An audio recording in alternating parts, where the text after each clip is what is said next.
The most dangerous lies are the ones we tell ourselves about fairness. These words from Carl Jung cut through the comfortable illusions we've built around certain relationship dynamics. Here's what many people don't want to examine. Sometimes, we find ourselves living under unspoken agreements we never consciously chose, following patterns we never questioned, and calling it love. Consider this scenario. You wake up feeling responsible for managing your partner's emotions, security, and happiness. Meanwhile, your partner seems to hold most of the power to create emotional distance or withdraw affection when expectations aren't met. Expectations that were never clearly communicated. If this resonates, you're not alone. Many people experience these dynamics regardless of gender, and society often normalizes these imbalanced patterns. Jung understood that in every relationship, there exists what he called the power dynamic, an invisible exchange of energy, control, and responsibility. In healthy relationships, this exchange flows both ways. Both partners contribute equally. Both have agency. Both take responsibility for the relationship's growth. But observe some relationships around you. How often do you see patterns where one person gets to express emotions freely while the other must remain composed? Where one person expresses needs while the other automatically fulfills them?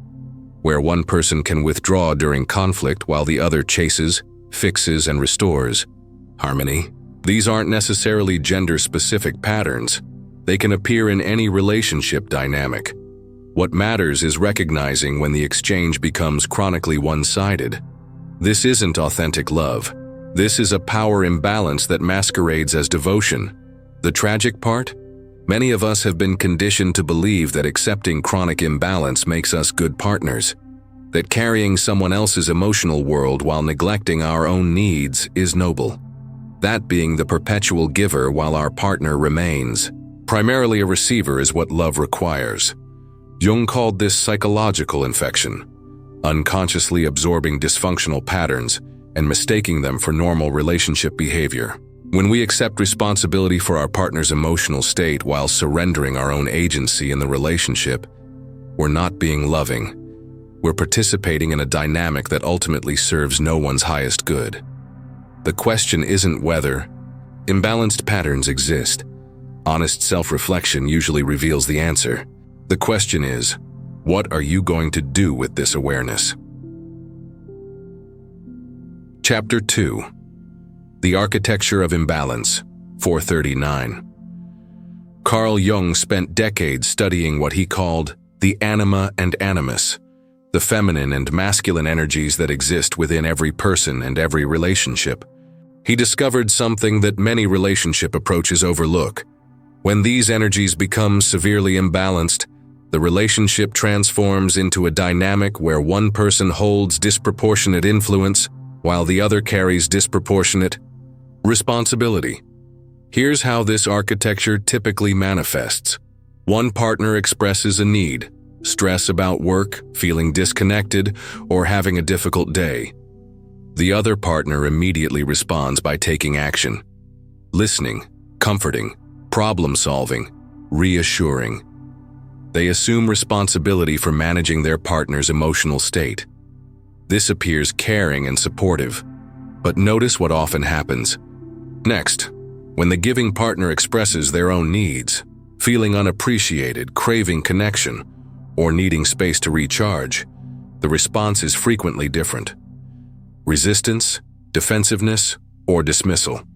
The giver's needs become inconvenient obstacles rather than legitimate requirements deserving equal attention. Jung identified this as projection, the unconscious tendency to expect others to carry what we're unwilling to carry ourselves. When someone projects responsibility for their emotional well-being onto their partner, and when that partner accepts the projection, they create what Jung called a neurotic bond rather than a healthy relationship. Consider the language patterns that reinforce this dynamic. When the giver fails to meet their partner's emotional needs, they're often labeled selfish or emotionally unavailable. But when their partner fails to reciprocate, it's framed as setting boundaries or practicing self-care. When the giver expresses frustration with the imbalance, they're controlling or demanding. When their partner expresses dissatisfaction, they're communicating their needs. This isn't accidental. These language patterns maintain a flow where emotional labor moves in one direction, while relationship power moves in the other. One partner becomes the designated emotional caretaker, while the other maintains the authority to evaluate whether those efforts are sufficient.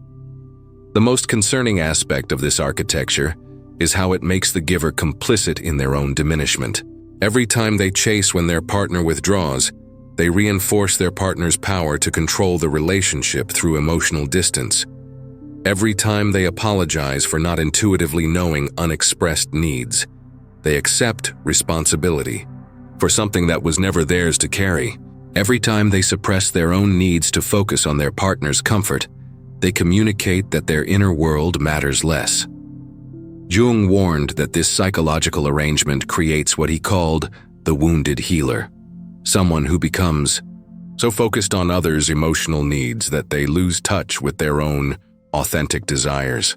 The wounded healer gives endlessly, sacrifices constantly, and calls it love. But it's not love in its healthiest form. It's codependency disguised as devotion. Chapter 3. The Path to Psychological Sovereignty, 9/5/1330. The privilege of a lifetime is to become who you truly are, Jung wrote. But what happens when who you truly are conflicts with the role others expect you to play? What happens when your authentic self requires something different from the endless accommodating that has become your default pattern? This is where many people face their greatest psychological test. Jung called it individuation, the process of becoming psychologically whole and independent. For those trapped in imbalanced relationship dynamics, individuation means something revolutionary: reclaiming your right to have needs, boundaries, and expectations that matter equally.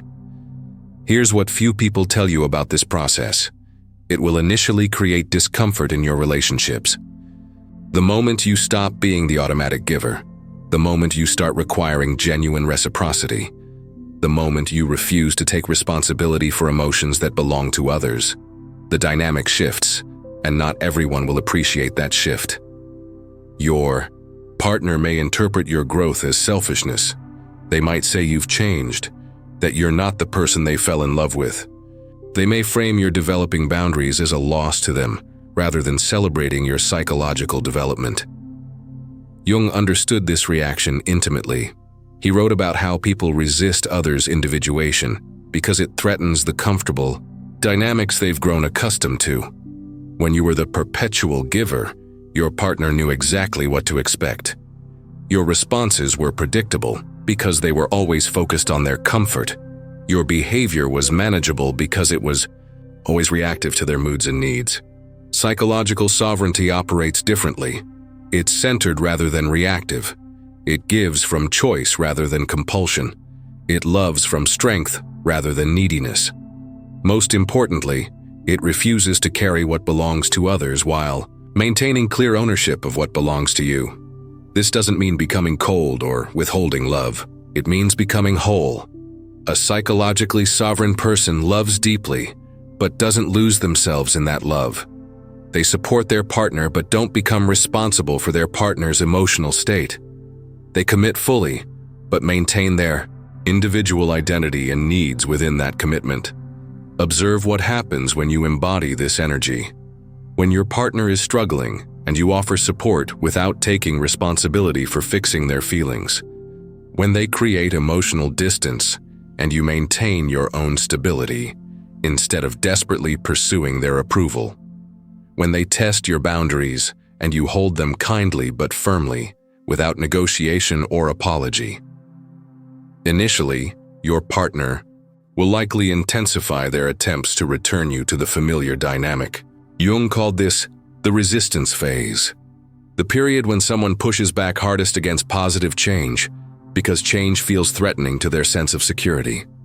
They might become more demanding, more critical, or more emotionally volatile. This isn't because you're doing something wrong, it's because you're doing something different and different can feel dangerous to someone comfortable with predictable patterns. But something remarkable happens if you maintain your centered sovereign energy consistently. One of two outcomes emerges. Either your partner begins to respect and match your newfound psychological strength, creating space for a truly balanced relationship, or they reveal that their attachment was never to you as a complete person, but to you as a function, someone who existed to serve their needs without requiring meaningful reciprocity. Both outcomes provide valuable information. Both outcomes represent growth beyond the limiting patterns that were slowly diminishing your authentic self. Chapter 4. The Choice Before You, 1330-18 South. Jung once wrote, "There is no coming to consciousness without pain."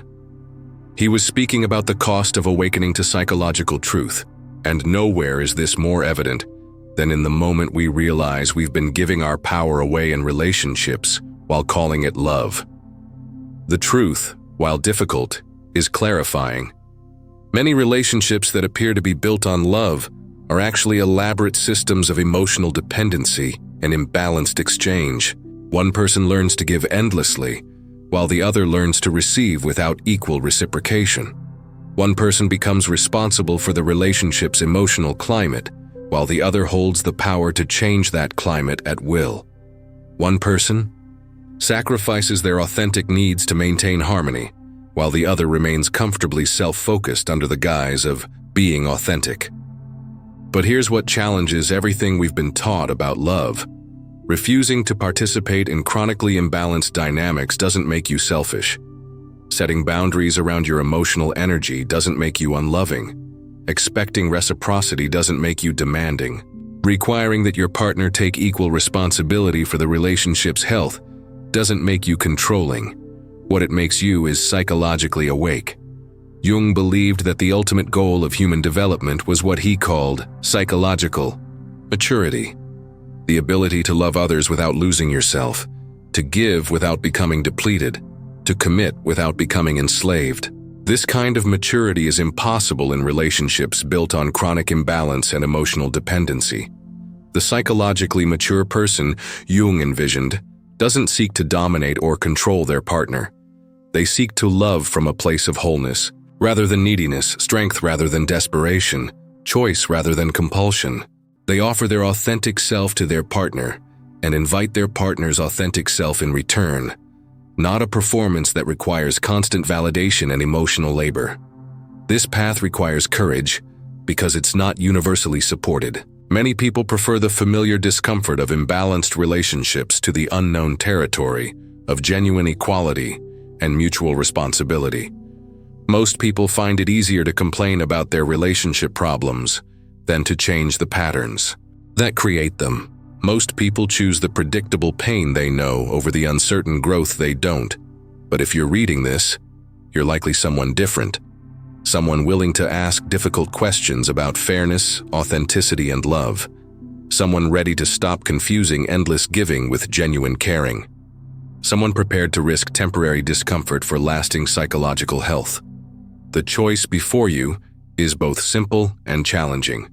You can continue accepting relationships where responsibility and power are chronically imbalanced, calling it love while slowly losing touch with your authentic self. Or you can insist on relationships built on mutual respect, reciprocity, and shared emotional responsibility, where both people show up as complete, psychologically mature adults. Jung warned that individuation, becoming who you truly are, can feel like the loneliest path you'll ever walk. Not because you'll be isolated, but because you'll be surrounded by people who prefer comfortable illusions to uncomfortable truths about relationship dynamics. But here's what he also promised. Beyond that, initial discomfort lies the possibility of relationships based on genuine respect, authentic love, and mutual growth. Relationships where power and responsibility flow both ways, where both people give and both people receive, where love enhances rather than diminishes your sense of self. You deserve this kind of love. Not because you're perfect, but because you're human. The question isn't whether healthy, balanced love is possible. It is. The question is whether you're ready to stop accepting anything less, even when accepting less feels easier in the short term. The choice, as Jung reminded us, is always yours. But now, at least, it can be a conscious choice. And consciousness, he taught us, is always the first step towards psychological freedom and authentic love.